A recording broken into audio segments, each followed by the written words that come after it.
నేటి ఈ గర్జనకు ఉమ్మడి మహబూబ్ నగర్ జిల్లా నుంచి నలుమూలల నుంచి కూడా విచ్చేసినటువంటి ప్రతి ఒక్క దళిత భూమికి అందరికీ కూడా ఉద్యమాన్ని అందరం తెలియజేస్తూ ఉన్నాం. మిత్రులారా,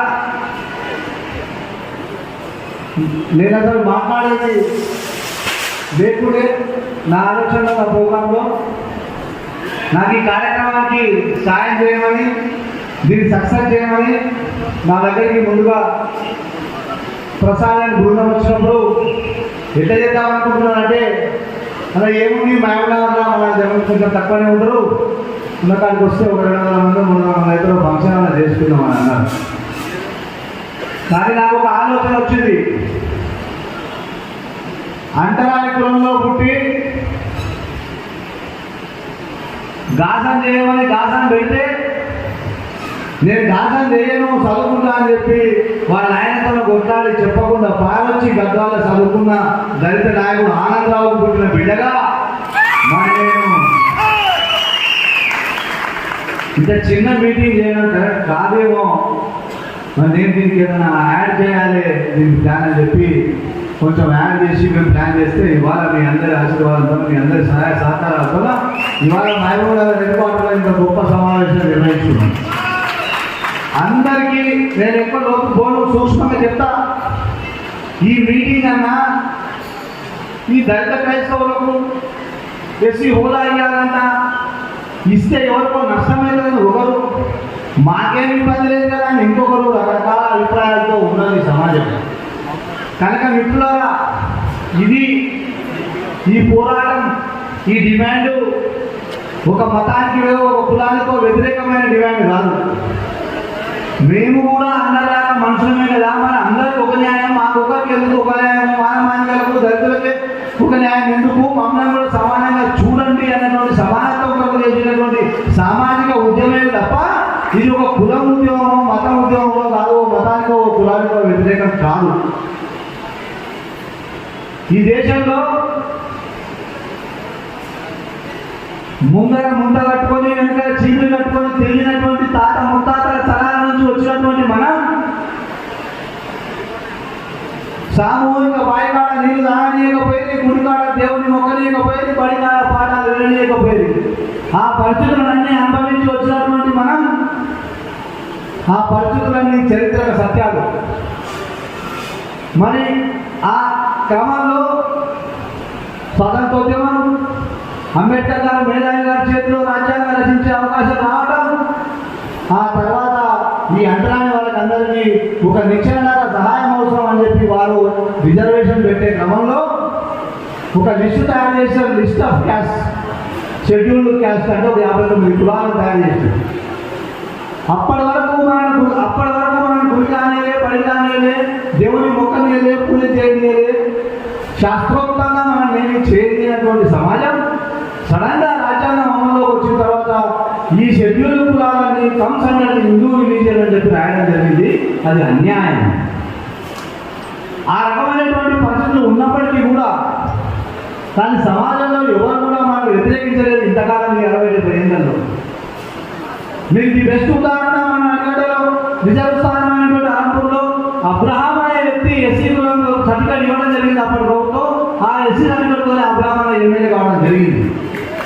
అంటే మన పైన ప్రేమతోన అదే వీటి కూడా దళితులే చర్చిపోని పేరు అబ్రహాం ఉందని సార్ ఏమనుకోని వాళ్ళు దళితులే కదా అన్నటువంటి ఒక ఉద్దేశంతో అప్పటి ప్రభుత్వాలు ఇట్లా నడుస్తుంది. కానీ కార్యక్రమేణా ఇప్పుడున్న పరిస్థితులు నువ్వు ఏం తినాలో నిర్ణయిస్తున్నాయి, నువ్వు ఏం తినాలో వాళ్ళే చెప్తున్నారు, ఏం తినకూడదో వాళ్ళే చెప్తున్నారు, నువ్వు ఏం కట్టాలో వాళ్ళే చెప్తున్నారు, ఏం కట్టకూడదో వాళ్ళే చెప్తున్నారు. అసలు పరిస్థితుల్లో, అసలు రాజకీయ పరిస్థితుల్లో మనం ఉన్నాం.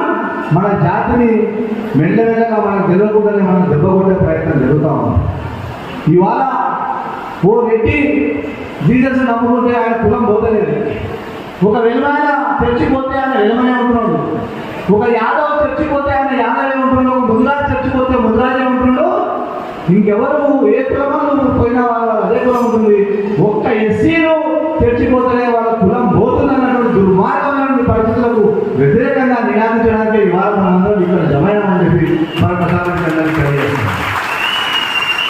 ఇవాళ ఈ దేశంలో ఉన్నటువంటి గిరిజనులు ఎస్టీలు 40 ఎస్టీలు ఎవరైతే ఉన్నారో వాళ్ళు చర్చికి పోయినా బాధ్యత తీసుకున్నా వాళ్ళు క్రిస్టియన్ అయినా కూడా వాళ్ళకి ఎస్టీ సర్టిఫికేట్ ఉంటుంది, ఎస్టీ రిజర్వేషన్ పొందొచ్చు, వాళ్ళ హోదా అనుభవించవచ్చు. ఒక్క ఎస్సీలో ఏం అన్యాయం చేసేది? మేము నీకు అన్యాయం చేసామా, రాజ్యానికి అన్యాయం చేసామా, దేశానికి అన్యాయం చేసామా? ఒకసారి చరిత్ర చేయండి. స్వతంత్రోత్సవంలో ఈ దేశానికి ద్రోహం చేసి ఈస్ట్ ఇండియా కంపెనీతో చేస్తున్న సామంత రాజులు చరిత్ర లేదు. ఒకసారి చరిత్ర తీయండి. ఈ దేశానికి ద్రోహం చేసే దృష్టిలో ఎక్కడ కూడా దళితుడు ఉండడు. దళితుడు దేశం కొరకు ప్రారంభించుడు, దళితుడు దేశం కొరకు సంపాదించుడు, దళితుడు ఈ దేశం కొరకు రక్తాన్నిచ్చుడు. అలాంటి దళితులకు ఈ రకమైనటువంటి వివరించడం కరెక్ట్ కాదు అన్నటువంటి జ్ఞానమే మనందరం కూడా ఇవాళ ముక్తకాలంతో ఇస్తూ ఉన్నాం. రాజ్యాంగం అంటే అందరినీ సమానంగా చూడాలి. కనుక మిగతా కులాలకైతే కులంలో కూడా వాళ్ళు ఇష్టం వచ్చిన మతానికి స్వేచ్ఛ ఉందో అట్లే ఎస్సీలకు కూడా మత స్వేచ్ఛ ఉండాలి. వాళ్ళ ఎస్సీ కులం పోవద్దు అన్నదే ఇది డైరెక్ట్గా మనం అడుగుతున్నటువంటి డిమాండ్. మనం అందరం కూడా భవిష్యత్తులో ఇక్కడ ఉన్న పిల్లలు కానీ పెద్దలు కానీ ఎక్కడైనా చర్చ వచ్చినా ఇంతే చేయాలి. మరి వాళ్ళకి అట్లేందుకు మనకు ఎందుకు తెలియదు? ఇవాళ గిరిజనులు క్రిస్టియన్ అయితే కూడా ఎస్టీ సర్టిఫికేట్ ఉంటుంది, మరి మనకు ఎందుకు ఉండదు? ఇది కూడా న్యాయమైనటువంటి డిమాండ్ మనది. మనం ఎవరికి అన్యాయం చేస్తారని ఎవరికి ముందుకుంటే మనల్ని ఎవరైనా ముందుకుంటే మనం ఊపో మనిషి సున్నితంగా చెప్తా ఉన్నాం. ఇదే ఇవాళ మన ముందున్నటువంటి సమస్య. కానీ ఈ సమస్యను మనం సాధించుకోవడానికి మనం గట్టిగా ఆలోచన చేయాలి. ఒకటి, మనం ఐక్యమత్యత ఉండాలి. ఈరోజు ఉమ్మడి మహబూబాబాద్ జిల్లాలో ఐక్యత చాలా చెప్పారు. ఇవాళ మీరందరూ ఇక్కడ వచ్చి మీ ఐక్యతను మన ఐక్యత చాలా చెప్పారు, అందులో డౌట్ లేదు.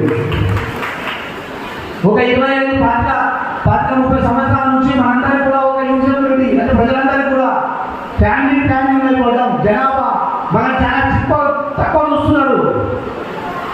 మన అందరి వెనుకపోయిన పెద్దల అన్నంతో మాట చెప్పాల్సింది. ఇవాళ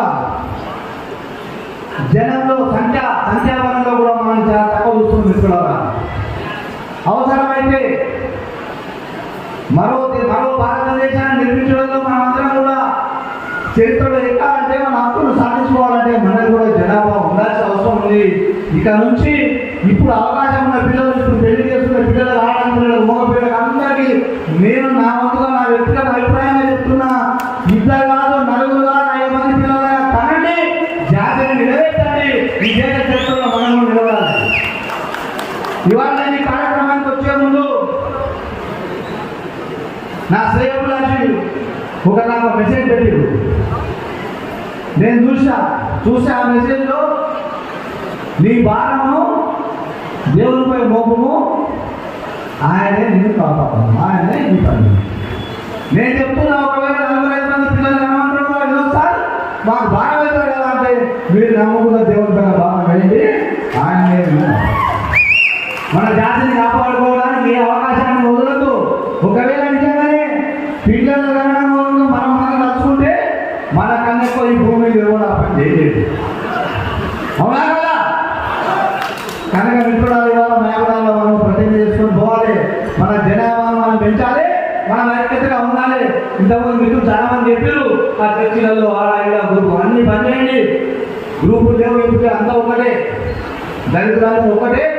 మేము ఎప్పుడు కూడా న్యాయబద్ధమైనటువంటి సమస్యలు, న్యాయబద్ధమైన డిమాండ్లు, వినోద్ కుమార్ ఆ రోజు ఉద్యోగాన్ని సైతం త్యాగం చేసి వదిలిపెట్టుకొని ప్రజాజీవితంలో దళితుల భావ కొరకు త్యాగం చేసి వచ్చినటువంటి ఆనందంలో రక్తం పుట్టిన బిడ్డగా మేము ఎప్పుడు కూడా మా కంటలో ప్రాణమైనంత వరకు కూడా దళిత జాతి అభివృద్ధికి మన సమస్యల సాధనకి మేము బతుకుతామని, బతికినా సచ్చినా మన కొరకే, మన జాతి కొరకే అని చెప్పి ఈ సందర్భంగా మీ అందరి ముందు ప్రతిజ్ఞ చేస్తూ నాకు ఈ అవకాశం ఇచ్చినటువంటి మిత్రులకు కృతజ్ఞత తెలియజేస్తూ ముగిస్తున్నాను.